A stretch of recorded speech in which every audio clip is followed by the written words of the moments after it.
Hello दोस्तों, हमारे channel को सब्सक्राइब करें और बेल आइकन पर प्रेस करें जिससे आप पा सकें latest update. Thank you. Hello students, welcome to digital Taiyari. आप सभी का स्वागत है हमारे यूट्यूब चैनल पर और मैं मुकेश मंडिया रोज़ की तरह आपके लिए लेकर आया हूँ करंट अफेयर्स। तो दोस्तों स्टार्ट करते हैं आज का वीडियो। पहला पॉइंट है दोस्तों हमारा Virendra Kumar protem speaker of Lok Sabha. महत्वपूर्ण प्रश्न है दोस्तों। ये वीरेंद्र कुमार कौन है दोस्तों? ये एमपी है, मेंबर ऑफ पार्लियामेंट, सांसद है दोस्तों। कहाँ से है दोस्तों? टीकमगढ़। और ये टीकमगढ़ कहाँ पे दोस्तों? एमपी के अंदर। एमपी फ्रॉम एमपी, टीकमगढ़ के सांसद हैं बीजेपी के वीरेंद्र कुमार को प्रोटेम स्पीकर बनाया गया है। अब स्पीकर तो आप सभी जानते हो दोस्तों, लोकसभा अध्यक्ष। अब ये प्रोटेम स्पीकर क्या होता है? कुछ समय के लिए बनाया जाता है इनको, यानी कि हमारी जो लोकसभा 17वीं लोकसभा के जो चुनाव हुए उसमें बीजेपी ने अपना भारी बहुमत प्राप्त किया और अपनी सरकार बनाई। अब जब संसद की बैठक शुरू होगी दोस्तों, कब होगी शुरू कब होगी दोस्तों? 17 जून को। 17 जून से लेकर 19 जून के बीच में क्या होगा? जितने भी नए जो चुन के सांसद आए हैं उनको भी शपथ दिलाई जाती है। जैसे मंत्री लोगों ने लिए ना, उसी तरीके से सांसद वगैरह को भी शपथ दिलाई जाती है। और जो पुराना स्पीकर होता है उसका कार्यकाल खत्म हो चुका है, तो एक नया सांसद मतलब नया स्पीकर बनाया जाता है कुछ समय के लिए, प्रोटेम स्पीकर। वो सबको क्या करता है? शपथ दिलाता है। तो बीजेपी ने अपना प्रोटेम स्पीकर किसको बनाया दोस्तों? एमपी है ये, वीरेंद्र कुमार को बनाया है। और आपके लिए प्रश्न जरूर बन सकता है कि ये कहाँ से सांसद है? टीकमगढ़ से। टीकमगढ़ कहाँ पे? एमपी के अंदर है। और दोस्तों इसी टीकमगढ़ से एक तहसील अलग हुई है, निवाड़ी, और इसी निवाड़ी को एमपी ने एक जिला घोषित किया है दोस्तों। टीकमगढ़ से ही अलग हुआ है निवाड़ी, वो 52वां जिला बना एमपी का, 52। महत्वपूर्ण प्रश्न है दोस्तों, याद जरूर रखें। आगे बढ़ते हैं दोस्तों। तो प्रोटेम स्पीकर बनाया है लोकसभा के लिए। अब जब 19 तारीख को लोकसभा के नए स्पीकर का चुनाव होगा, तब तक लोकसभा का स्पीकर कौन होगा? Protem speaker Virendra Kumar. अब बात कर लेते हैं लोकसभा के महासचिव की, जो हैं स्नेहलता श्रीवास्तव। याद रखना मित्रों, स्नेहलता श्रीवास्तव ही फर्स्ट फीमेल यानी पहली महिला लोकसभा की महासचिव, जनरल सेक्रेटरी बनी थी। याद रखना, स्नेहलता श्रीवास्तव।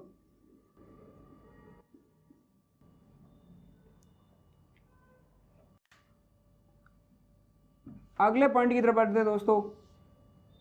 भारत को न्योता आया दोस्तों, इनविटेशन। कहां से आया दोस्तों? फ्रांस से आया। फ्रांस से आया है ये। क्या आया है कि जो 2019 के अंदर G7 की जो बैठक होगी, ग्रुप ऑफ 7 यानी विकसित देश, नॉट विकासशील, डेवलप्ड कंट्रियों का जो समूह है उनका संगठन है G7। उसकी जो बैठक होगी ब्रिटिश, उसके अंदर, ये ब्रिटिश कहाँ है? फ्रांस के अंदर। तो यहाँ पे होने वाली बैठक और इसमें भारत को बुलाया गया है, ध्यान रखना। ये इनविटेशन दिया है फ्रांस ने। अब देखो G7 में होता क्या है? G7 में जो कंट्री इस प्रोग्राम को या इस संगठन के इस साल की जो बैठक ऑर्गेनाइज करेगा वही चेयरमैन होता है। और चेयरमैन अपनी तरफ से किसी को भी एज ए गेस्ट बुला सकता है, तो उसने भारत को बुलाया अभी G7 2018 कहाँ हुआ था दोस्तों? तो वो हुआ था कनाडा के अंदर। हुआ था। कनाडा के जो प्रधानमंत्री है उनका नाम है Justin Trudeau.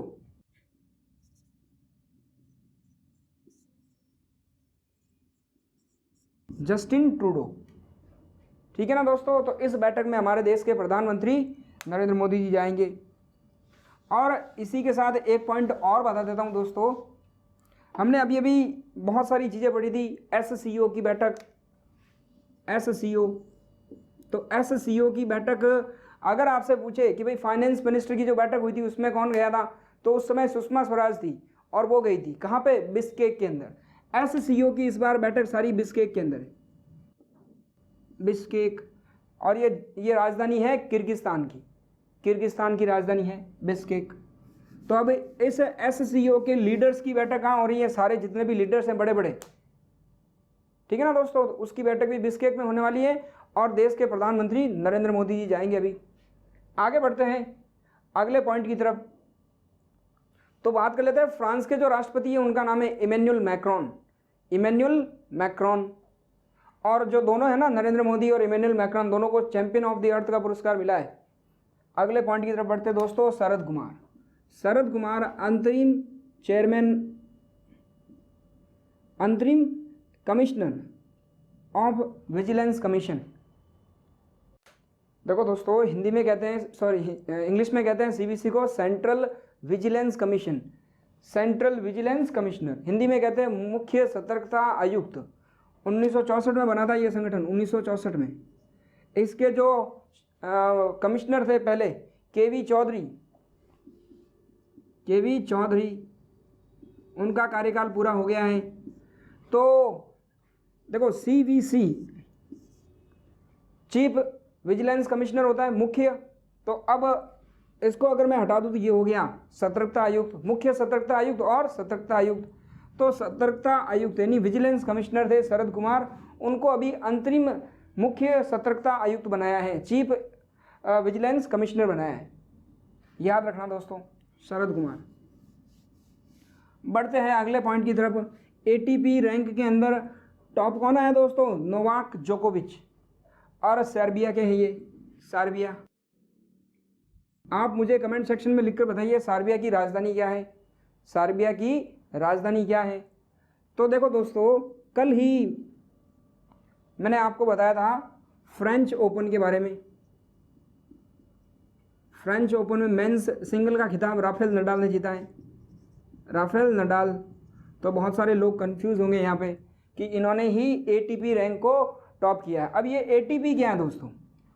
Association of tennis professionals. ATP की फुल फॉर्म है एसोसिएशन ऑफ टेनिस प्रोफेशनल्स, यानी कि टेनिस के जितने भी सारे प्रोफेशनल हैं उनकी रैंक आती है, और उस रैंक में टॉप कौन है अभी? नोवाक जोकोविच। मगर फ्रेंच ओपन किसने जीता था? राफेल नडाल ने। अब दोस्तों, इसका जो मुख्यालय है, इसका हेडक्वार्टर कहाँ है दोस्तों? लंदन के अंदर है। ATP का मुख्यालय कहाँ पे है? लंदन के अंदर है, लंदन के अंदर। बढ़ते हैं दोस्तों अगले पॉइंट की तरफ। अगला पॉइंट दोस्तों, एक एक्टर, राइटर और कॉमेडियन थे दोस्तों, तमिल के, तमिलनाडु के, क्रेजी मोहन, इनका निधन हो गया। क्रेजी मोहन, ये महत्वपूर्ण है दोस्तों। आपके लिए प्रश्न आएगा कि हाल ही में एक एक्टर, राइटर और कॉमेडियन जिनका नाम है क्रेजी मोहन, उनका निधन हो गया। वो कौन से राज्य से थे या कौन सी भाषा के कलाकार थे? तो तमिल भाषा के कलाकार थे दोस्तों, तमिलनाडु। महत्वपूर्ण है, इसको भी आप अच्छे से याद करें। जैसे कल ही बताया था आपको दिनायर कॉन्ट्रैक्टर, उनका भी निधन हो गया, दिनायर कॉन्ट्रैक्टर। और कल एक और हुए थे कॉनराड करके, उनका भी निधन हो गया है। तो आप ज़रूर याद रखें। अगला प्रश्न है दोस्तों कनाडा से। Canada to be ban single use of plastic from 2021, 2021 से कनाडा यानी कनाडा भी सिंगल प्लास्टिक यूज़ को बैन कर देगा, ये याद रखना दोस्तों। और उसी तरीके से दो रिकॉर्ड और बता दूं आपको, 2050 तक यूरोपियन यूनियन क्लाइमेट न्यूट्रल बन जाएगा। क्लाइमेट न्यूट्रल, वो कहता है कि मैं पॉल्यूशन नहीं करूँगा, यूरोपीय संघ कहता है। 2050 तक की इन्होंने प्लान किया है और उसकी तैयारियां ये कर चुके हैं और उसी तैयारी में आगे बढ़ रहे हैं। एशियन कंट्री का तो अभी पता नहीं, इन्होंने ज़रूर कर दिया है। और दूसरा पॉइंट है दोस्तों, 2030 तक नेचुरल गैस, प्राकृतिक गैस है, वो एनर्जी का दूसरा सबसे बड़ा सोर्स बन जाएगा, एनर्जी का दूसरा सबसे बड़ा सोर्स बन जाएगा। ये है 2030 तक और ये है 2050 तक। इंटरनेशनल एनर्जी एजेंसी का जो मुख्यालय है दोस्तों, वो है पेरिस के अंदर। इंटरनेशनल एनर्जी एजेंसी, अंतर्राष्ट्रीय ऊर्जा संस्थान, एसोसिएशन, एनर्जी एजेंसी। अगला प्रश्न है दोस्तों आंध्र प्रदेश से रिलेटेड। आंध्र प्रदेश गवर्नमेंट की पहली कैबिनेट बैठक हो गई है और उसमें बहुत सारे निर्णय लिए गए। आंध्र प्रदेश के जो चीफ मिनिस्टर हैं जगन मोहन रेड्डी, उन्होंने पहली कैबिनेट बैठक में एक डिसीजन लिया है दोस्तों। क्या लिया है? Commission for development and welfare of farmer. आपके लिए प्रश्न आएगा, हाल ही में वो भारत का कौन सा राज्य है जिसने एक कमीशन बनाने की घोषणा की है जो विकास और कल्याण करेगा लोगों का, मतलब किसानों का कल्याण करने के लिए? तो किसने बनाया दोस्तों? आंध्र प्रदेश की सरकार ने। अब उन्होंने कहा है कि वो इंटरेस्ट फ्री लोन भी देगा, YSR इंटरेस्ट, यानी कि वो इंटरेस्ट जो मिलेगा उनको, वो इंटरेस्ट वो जो लोन मिलेगा वो इंटरेस्ट फ्री होगा, जो लोन मिलेगा वो इंटरेस्ट फ्री होगा। YSR हाउसिंग एक स्कीम ये भी लॉन्च की उन्होंने। कहा कि भाई हम लोगों को मकान बना के देंगे। कितने मकान बना के देंगे दोस्तों? ये देंगे 25 लाख मकान बना के देंगे, 2.5 मिलियन मकान बनाकर देंगे। इन्होंने इस योजना के अंदर बात की है। आंध्र प्रदेश के जो गवर्नर हैं दोस्तों उनका नाम है ESL नरसिंहमन। ESL नरसिंहमन। और आंध्र प्रदेश की सरकार ने भारत के अंदर 5 डिप्टी चीफ मिनिस्टर बनाए दोस्तों। डिप्टी CM कितने बनाए इन्होंने? 5। ये भी एक अभी तक का रिकॉर्ड बनाया इन्होंने। जगन मोहन रेड्डी के पिताजी थे YS राजशेखर रेड्डी। और आंध्र प्रदेश के अंदर ही अमरावती इनकी राजधानी बनेगी? नहीं, अमरावती। अब दोस्तों अमरावती ही भारत का पहला district cooling system, district cooling system लगाएगी। ये भी आप प्रश्न याद रखना और महत्वपूर्ण है ये भी। बढ़ते हैं दोस्तों अगले पॉइंट की तरफ, और आज का हमारा अंतिम पॉइंट है। अंतिम पॉइंट क्या है दोस्तों? Gopal Swami head of BCCI electoral officer for annual general meeting, यानी कि BCCI की जो वार्षिक बैठक होती है उसके अंदर इलेक्टोरल ऑफिसर बनाया किसको? गोपाल स्वामी को। ये भी महत्वपूर्ण प्रश्न है। गोपाल स्वामी को। BCCI का जो मुख्यालय है मुंबई के अंदर है। BCCI के जो सेक्रेटरी हैं अमिताभ चौधरी।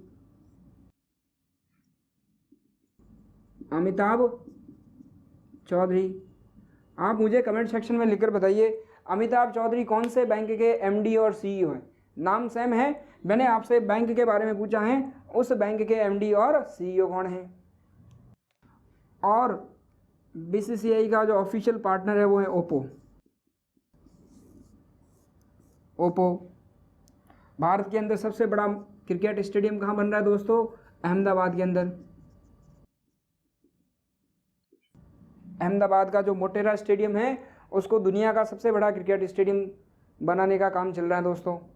तो दोस्तों ये था आज का वीडियो। आई होप आप सभी को पसंद आया होगा। तो वीडियो को लाइक ज़रूर करें और शेयर करें। मिलते हैं दोस्तों अगले वीडियो में। धन्यवाद।